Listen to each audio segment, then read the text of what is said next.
Nagbabalik po ang Good Morning Kapatid.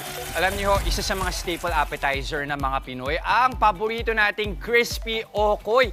Pero alam niyo bang yung simpleng appetizer na ito, ile-level up pa ng isang pamilya sa Bulacan. Ito ngayon, ang kanilang kitang-kita business na tampok natin ngayong araw. At para ibidihan, kasama natin ang Executive Director ng The Original Okoy King na si Precious Carl Cruz. Good morning! Yeah. Good morning, Precious. Good morning, All right. po. And Good morning. Carl. Tama? Von Yes. po. Von, okay. Okay. So una sa lahat, kwentuhan niyo muna kami yung okoy. Kasi ako personally, minsan nalilito ko kung saan ba talaga gawa ang okoy. Yes, depende po yan sa lugar. Okay. For Baliwag po, kalabasa ang aming okoy. Kalabasa. Yes. Kasi sa ibang places may iba-iba eh, di ba? Yes po. Yung iba, hipon. Yes. Yung iba naman, ano pa yung iba ingredients? Papaya po. Papaya. Oo. Pero kayo, bakit ang naisip ninyo ay kalabasa?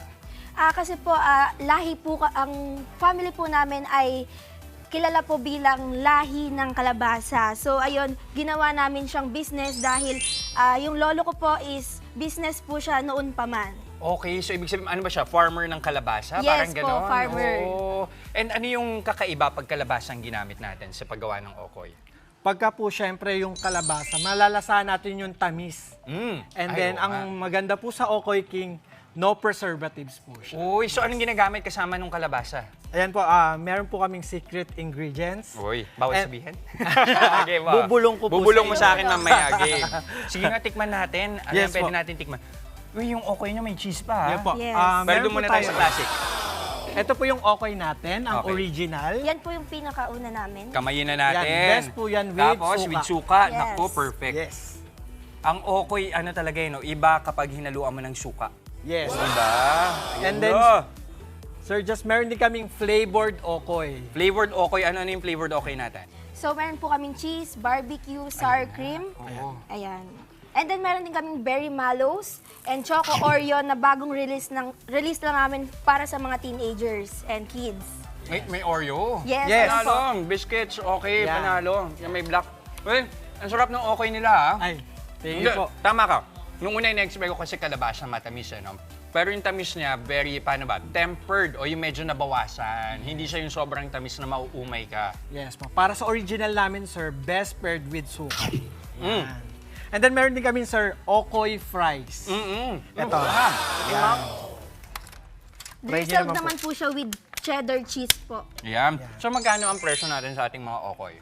So for Okoy fries, overload, ayan, super dami ng sauces, 99 pesos lang po. 99 pesos lang to. Pero yung classic, halimbawa, magkano?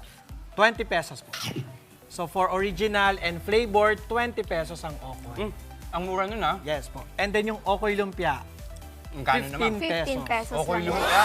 Ano, ang dami nito. Kalabasa rin siya. yan. I'm sure mauubos natin lahat yan mamaya. Pero ang sarap mo ng okoy nila kasi parang na-modernize ninyo, na iba ninyo yung lasa. Lalo na ito yung overloaded ng cheese. Yes Ako, patok na patok sa akin yan. Pero matanong ko lang, magkano ba ang kinailangan puhunan nung sinimulan ninyo ang Okoy King? Okay, so way back 2011, ang puhunan lang po talaga namin kinailangan noon ay 500 pesos. What? 500 pesos? Kasi, Bakit?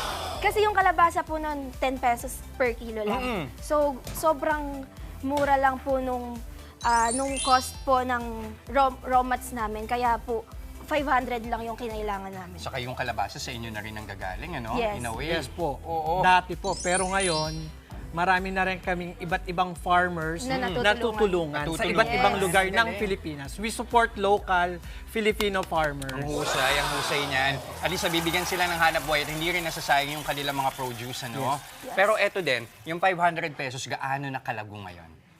Ngayon po, meron na po kaming 70 branches Wow. and counting. Yes po. And yung isang branch po ng Okoy ay kaya pong kumita ng up to 6 digits po. Uy, panalo! Per Ano yung month. naging sikreto? Bakit lumago ng ganun yung Okoy King? Paano nyo siya napaikot? Una po sa lahat, hindi kami tumitigil mag-innovate. So before po, yung unang tinayo, 10 years original suka lang.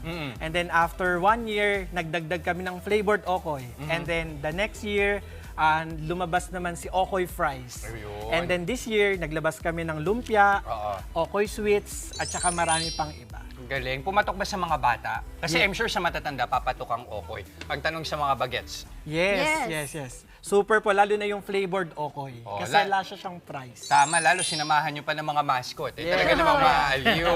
Yung mga bagets dyan kay Okoy Queen and Okoy Okoy King. King. Okoy King. Panalo.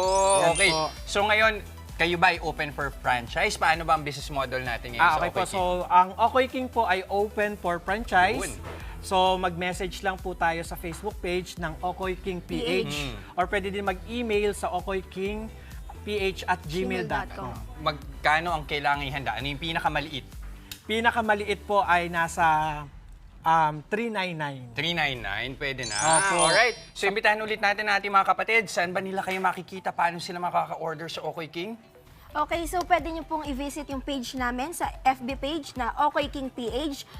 And meron din po kami sa TikTok, Okoy King PH.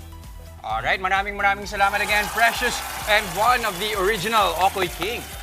Mga kapatid, Jess De Los Santos po, huwag magpauli sa mga umaaksyong balita at napapanahong issue sa bansa. Para sa mas malawak na balitaan, mag-subscribe at mag-follow sa social media pages ng News 5.